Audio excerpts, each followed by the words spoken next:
एक लंबे समय पहले मथुरा नामक एक गांव में आदित्य वर्मा नामक एक जमींदार रहता था।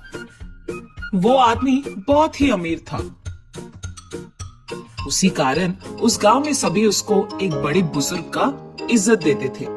किसी को कोई भी मदद की जरूरत होती थी वो उन्हीं के पास जाते थे और इसीलिए आदित्य वर्मा भी उन सब की मुसीबतों को बहुत सब्र से सुनता था और उनका हल भी निकालता था।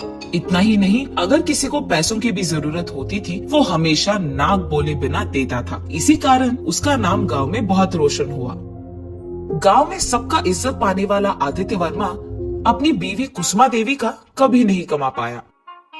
उसे हमेशा यही लगता था कि उनके सारे पैसों को ये ऐसे ही गवा रहा है। इन पति पत्नी का एक बेटा भी था जिसका नाम धर्मराज था। उसके नाम के अनुसार और उसके पिता के तरह ही वो भी सबकी मदद करता था।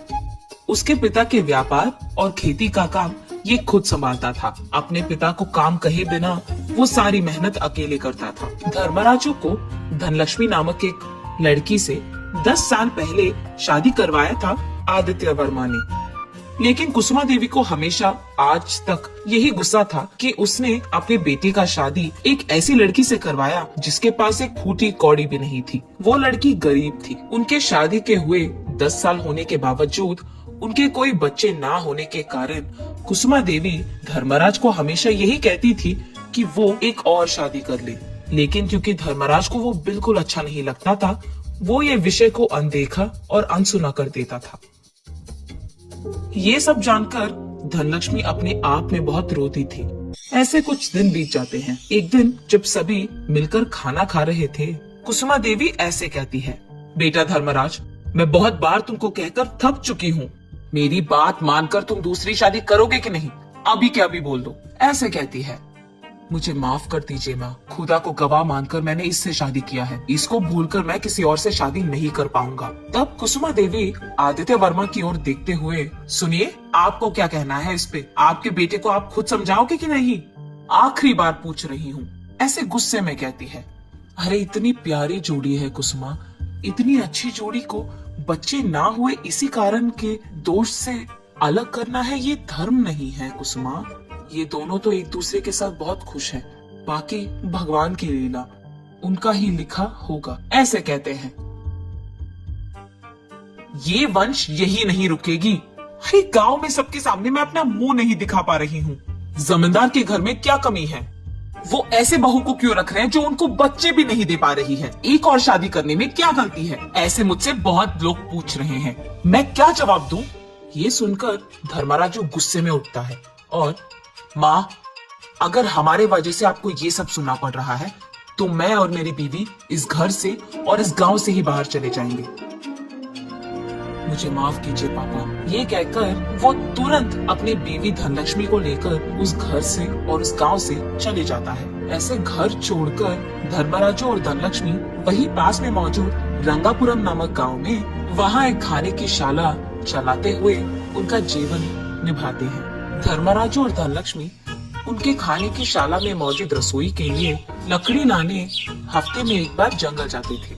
ऐसे ही एक दिन जब वो दोनों लकड़ी लाने जंगल जाते हैं, वहाँ लकड़ी काटते हुए धर्मराजू की मेहनत देख धनलक्ष्मी ऐसे कहती है, सुनिए, आपकी माँ के कहे के अनुसार अगर आप एक और शादी कर लेते, कम से कम आपको ऐसे मेहनत तो करना नहीं पड़ता। ऐसे कहती है दुख में। जब मैंने तुमसे शादी किया था, मैंने ये सोचकर तो नहीं किया था कि तुम मुझे बच्चे दोगे तभी मैं तुम्हारे साथ रहूंगा, और ऐसा नहीं हुआ तो दूसरी शादी कर लूंगा।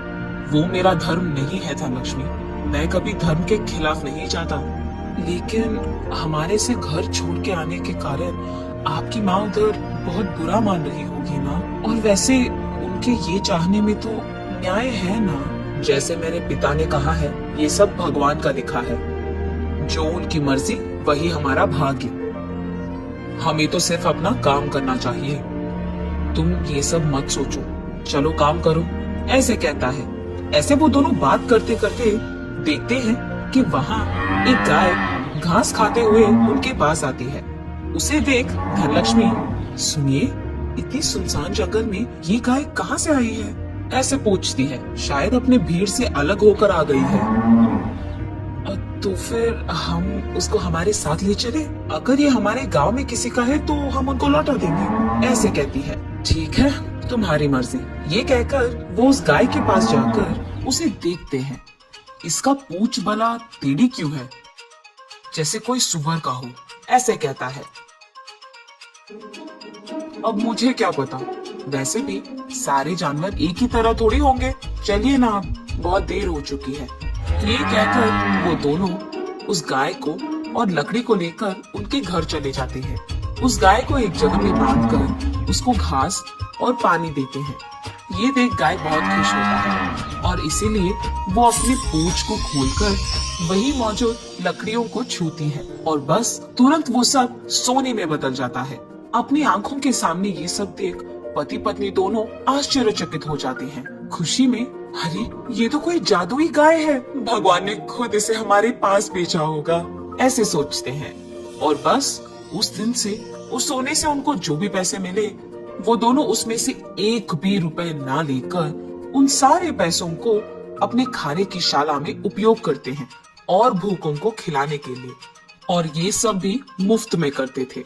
निस्वार्थी होकर जो भी पैसे उनको मिले वो अपने आप पे उपयोग किए बिना दूसरों की सहायता करने के लिए उपयोग करने वाले इन दोनों को देख वो गाय बहुत खुश होती है। और इसी कारण जब भी उन दोनों के पास पैसे खत्म हो जाते थे, ये जादुई गाय उनके घर में मौजूद कोई भी सामान को छूती थी और बस वो सामान सोने में बदल जाता था। ये देख धर्मराजू और धनलक्ष्मी एक दूसरे से ऐसे कहते हैं, हमारे तो बच्चे भी नहीं है और इतना पैसा भी तो है, तो जिनको भी कोई पैसों की या मदद की जरूरत हो उनके लिए इस धन का हम उपयोग करेंगे।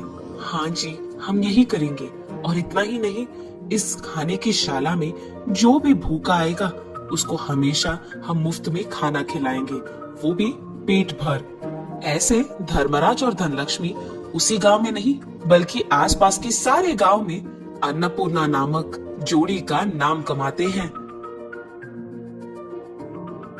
देखा धनलक्ष्मी, अगर हम घर छोड़कर यहाँ नहीं आते तो ये जादुई गाय हमें कभी नहीं मिलता और उसी के साथ इतना अच्छा नाम भी।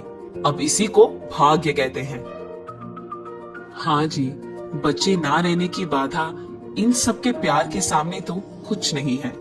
हाँ धनलक्ष्मी, दूसरों की मदद करने में जो खुशी मिलती है उसके सामने ये सुंदरता, अमीरता, ये सब कोई मायने नहीं रखता।